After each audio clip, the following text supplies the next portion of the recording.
यार जैसे कि हर दिन एक नई शुरुआत होती है, मेरी एक नई शुरुआत होने जा रही है। एंड अगेन मेरे most favourite sports person gymnast मेरे साथ है Makaran Joshi sir, technical committee member of Asian gymnastics unit aerobic gymnastics. नमस्ते सर. नमस्ते. कसे आहात तुम्ही? एकदम मस्त. आणि सर म्हणजे मला ना सर्वात पहिले याच्याकडे जायचंय की तुमची जिम्नास्टिकची जर्नी कधी सुरू झाली आणि कशी? ऍक्च्युली जिम्नॅस्टिक्स हा आपल्या मराठवाड्याला तसा नौका खेळ होता किंवा शब्दही होता, परंतु माझे वडील कैलासवासी सुधीरदादा जोशी यांनी 1978 सालापासून या जिम्नॅस्टिक्सचे प्रशिक्षणाला सुरुवात केली आणि तेही एका खेडेगावात राजापिंपरी म्हणजे औरंगाबाद शहरापासून 23 किलोमीटरवर ते गाव आहे, जिथे आमची शेती आहे आणि तिथे वाडा होता आमचा. तर तिथे याची सुरुवात आहे. ही खरोखरच सुरुवात अतिशय वेगळ्या पद्धतीची आहे. म्हणजे काथ्याच्या शेंड्यांपासून मॅट्स तयार करणे, त्याच्यानंतर झाडाला रिंग लटकवणे, लोखंडी बार पासून हॉरिझॉन्टल बार, डबल बार तयार करणे आणि त्याच्यावर सराव करणे, ही अतिशय दुर्मिळ अशी छायाचित्र त्या काळातली होती आमची. आणि अशा पद्धतीने हा टेक्निकली एवढा साऊंड आणि खूप मोठं जास्त चांगल्या पद्धतीचं साहित्य लागणारा खेळ, परंतु वडिलांच्या जिद्दीमुळे आणि त्यांच्या आग्रहामुळे हा खेळ सुरू झाला राजापिंपरीमध्ये. आणि जसं म्हणतात की मोठ्या शहरांकडनं छोट्या गावाकडे आपण जातो, पण ह्याची उलटी सुरुवात आहे. खेड्यातनं जिम्नॅस्टिक्स 1985 ला औरंगाबादमध्ये आलं आणि तिथे मराठवाडा सांस्कृतिक मंडळावर याचे क्लासेस पहिल्यांदा सुरुवात झाले आणि त्याची अशी सुरुवात झाली. ही या सुरुवातीमुळे म्हणजे ही खरं डेअरिंगच केलं त्यांनी, कारण माझ्या पुढे असं कुठलंही ध्येय नव्हतं की मला काय बनायचंय किंवा मी पण कधी जिम्नॅस्टिक्स बघितलेलं नव्हतं. पण पुण्यामध्ये मी शिकायला जायचो, महाराष्ट्र मंडळ आणि संमित्र संघमध्ये तिथे क्लब होते जिम्नॅस्टिकचे. तर तिथे मी दिवाळी आणि उन्हाळ्याच्या सुट्टीत जाऊन शिकायचो. ते जे काही शिकलेलं ते माझ्या बरोबरच्या सवंगड्यांबरोबर करून घ्यायचं त्यांचं, आणि आमचे वडील ते सगळी प्रॅक्टिस करून घ्यायचे आणि त्याच्या आधारावर आम्ही हळूहळू एक स्टेप पुढे जात गेलो. सुरुवातीला ग्रामीण क्रीडा स्पर्धा, राज्य अजिंक्यपद स्पर्धा आम्ही जिंकलो. त्याच्यानंतर मग शालेय स्पर्धेमध्ये मी पदक विजेता झालो. 1985-86 ला मी स्कूल स्टेटचा चॅम्पियन झालो आणि तिथून मग राज्यस्तरीय अजिंक्यपद स्पर्धा आणि मग राष्ट्रीय स्पर्धा, असा प्रवास आमचा हळूहळू पुढे पुढे होत गेला. आणि हे होत असताना एवढं मात्र नक्की आहे की आपण प्रयत्न करत गेलो आणि आपली जिद्द जर असेल तर, आणि ज्याला असं म्हणतात ना, where there is a will there is a way, तर ती विल होती वडिलांची पण आणि आमची पण. आणि त्यामुळेच आज खूप अभिमान वाटतो सांगायला की आम्ही गल्लीतले माणसं आज आंतरराष्ट्रीय एशियन लेव्हलवर एशियन एरोबिक जिम्नॅस्टिक्स कमिटीवर काम करायला मिळतं. ही खूप मोठी गोष्ट आहे. एक्झॅक्टली, खूप मोठी गोष्ट आहे. आणि तुम्ही शिवछत्रपती अवॉर्डी सुद्धा आहेत. तर बिंग अ प्लेयर आणि बिंग अ जज, पण इतकी जर्नी जेव्हा कम्प्लीट होत होती तेव्हा काय डिफिकल्टीज आला?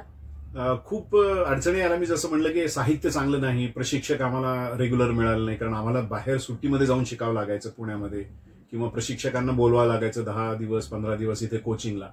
तर एकतर प्रशिक्षकाची सुविधा नव्हती. म्हणजे हा जिम्नॅस्टिक्स हा टेक्निकल गेम आहे. म्हणजे याच्यामध्ये जर तुमचा बेस चुकला तर तुम्ही पुढचे डिफिकल्ट एलिमेंट कधीच शिकू शकणार नाही. जसं मॅथमॅटिक्स आहे, जसं तुम्हाला बेस तुमची पायरी चुकली की उत्तर कधीच सापडू शकत नाही, तसंच तुमचा जर बेस चुकला तर तुम्ही खूप काही पुढे जाऊ शकत नाही. आणि म्हणून या खेळाला टेक्निकल आस्पेक्ट बघून तुम्हाला शिकावं लागतं. त्याच्यामुळे उत्कृष्ट तांत्रिकदृष्ट्या उत्कृष्ट प्रशिक्षक लागतो. दुसरी गोष्ट, तुम्हाला खूप सेफ्टी इक्विपमेंट्स लागतात, कारण हा तसा जीवावर बेतणारा खेळ आहे आणि त्याच्यामध्ये खूप फायटल ऍक्सिडेंट सुद्धा होऊ शकतात आणि ते झालेले पण आहेत मला. पण by the grace of God मी याच्यातनं सही सलामत येऊ शकलो बाहेर. याच्यामध्ये इक्विपमेंट्स लागतातच, त्याच्याबरोबर सेफ्टी इक्विपमेंट्स पण लागतात, असं मी जसं म्हणलं तसं. तर ह्या अडचणी आल्या आणि म्हणूनच मी जेव्हा प्रॅक्टिस करत असे तेव्हा, जेव्हा माझं करिअर 93-94 ला मी संपवण्याचं डिसिजन घेतलं, कारण मला खूप जास्त इंजुरी पाठीला झाली आणि मी त्याच्यातनं बरा होऊ शकणार नाही अशी मला जेव्हा कल्पना आली, तेव्हा मी ते कॉम्पिटिशन लेवलचं स्पर्धात्मक जिम्नॅस्टिक सोडायचा निर्णय घेतला. पण मग तो निर्णय घेतल्यानंतर सुद्धा मी यामध्येच कोचिंग करणार आहे आणि ते माझ्याच इथल्या लोकांना ते शिकवणार आहे, तिथले, जेणेकरून माझे इथले खेळाडू आंतरराष्ट्रीय आणि ऑलिम्पिक पर्यंत पोहोचू शकतील. ही भावना होती आणि म्हणूनच मी प्रशिक्षकाचं काम केलं. आणि प्रशिक्षकाचं काम करत असताना मग याच्यातल्या टेक्निकॅलिटी खूप चांगल्या माहीत झाल्यामुळे मग मी जज पण झालो, म्हणजे अंपायर पण झालो. आणि आज तीच भूमिका करत मी एशियन जिम्नॅस्टिक युनियन पर्यंत पोहोचलेलो आहे. We are too proud of you.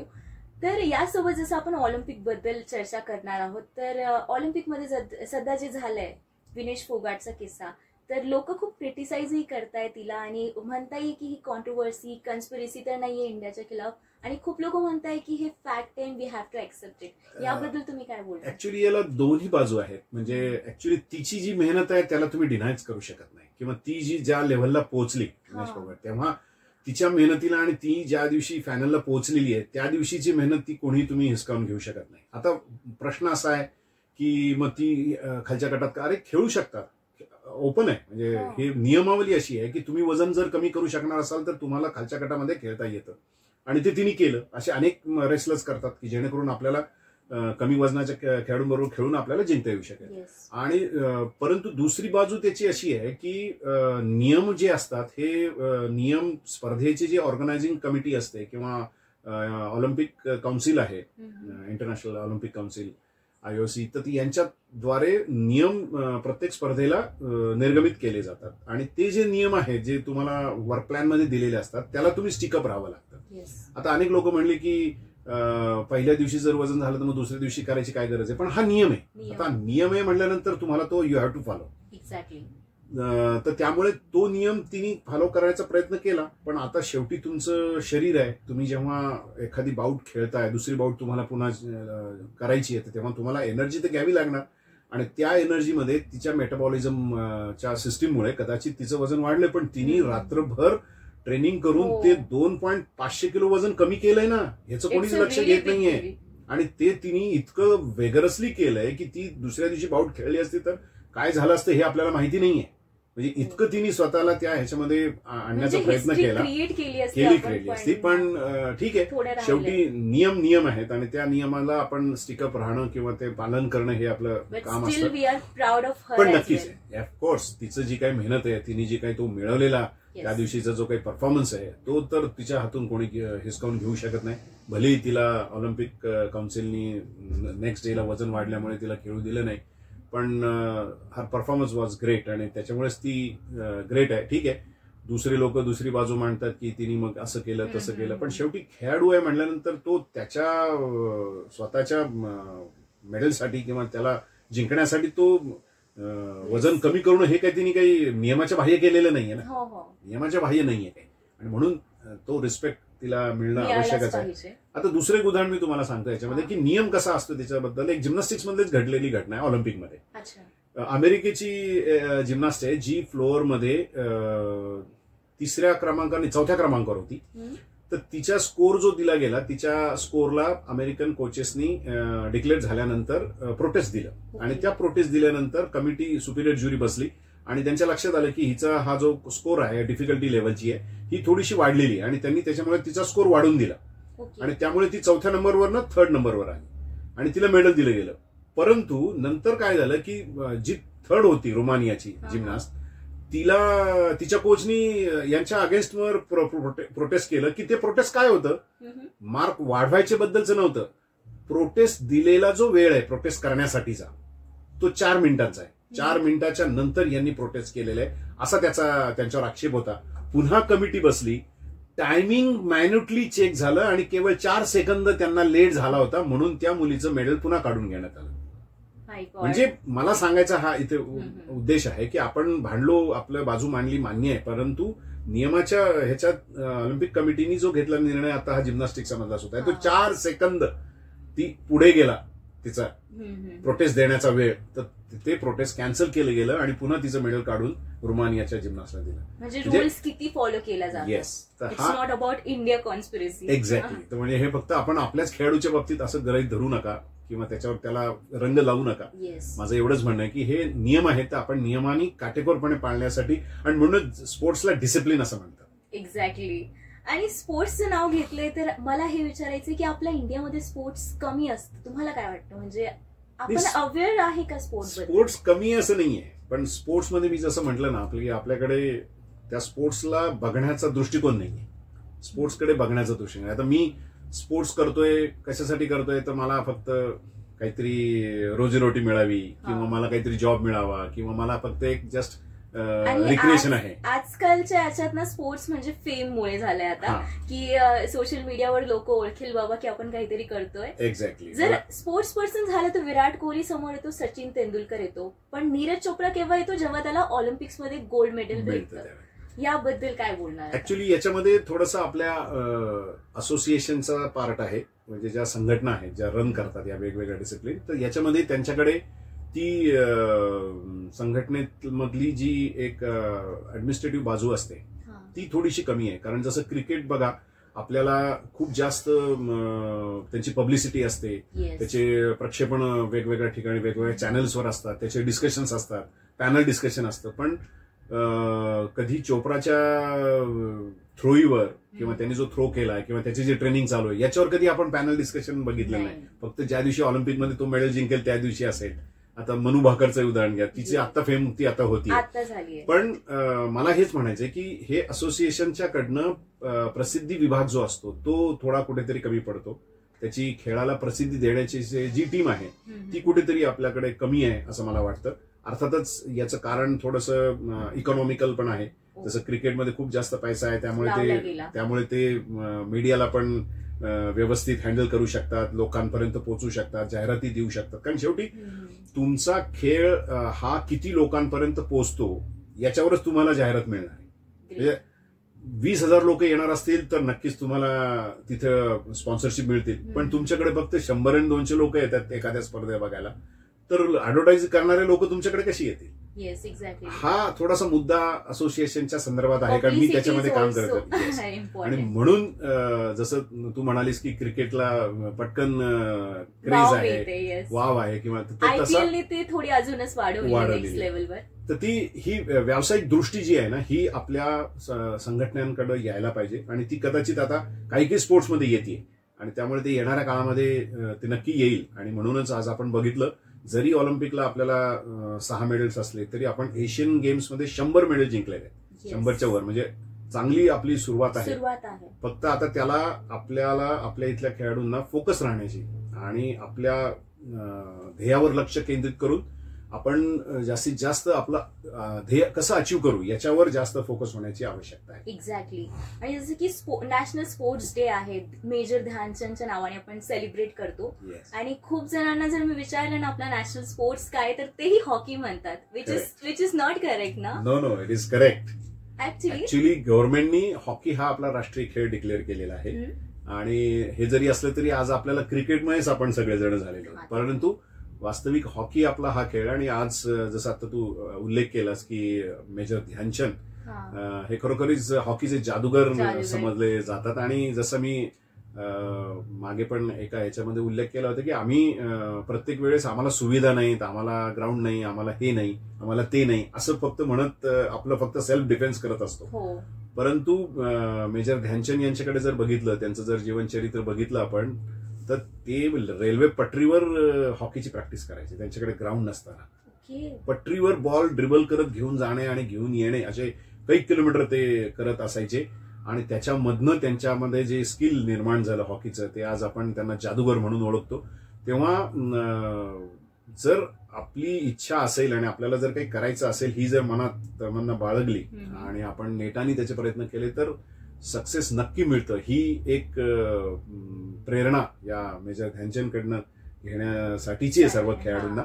आणि म्हणून आज आपण आता हा सेलिब्रेट करतोय राष्ट्रीय क्रीडा दिन. तर या व्यक्तीला खरोखरच नमन आहे. आणि त्यांच्यामुळे निदान खेळाला वाहून घेण्यासाठी, खेळाकडे बघण्यासाठी लोक आजच्या दिवसाचं तरी निदान महत्व सांगतात. हा, in my point of view मला असं वाटतं की स्पोर्ट्स पर्सन जे आपले आहेत नॉर्मल, ते विचार करतात की कुणीतरी यावं, नेमार टाइप्स, रोनाल्डो टाइप्स, आणि देन सुरुवात व्हावी. पण ते स्वतः नाही करत की आपण स्वतः तसं काहीतरी बनवून जाऊया. तर तुमचं रोल मॉडेल काय आणि यावर तुम्ही काय बोलणार? बरोबर आहे. आपण नेहमी म्हणतो की शिवाजी महाराज दुसऱ्यांच्या घरी जन्मावे, कारण ते कष्ट करण्याची, ते स्वतःला वाहून घेण्याची ही माणसाची वृत्ती नसते.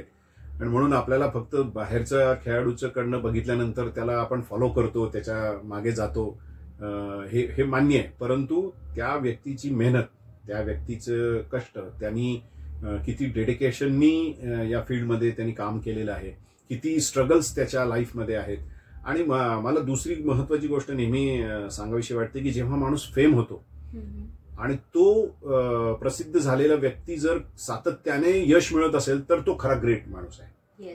आणि म्हणूनच सचिन तेंडुलकर असो किंवा तू आता जसं नाव घेतलं विराट कोहली आहे, हे आयडियल आहेत.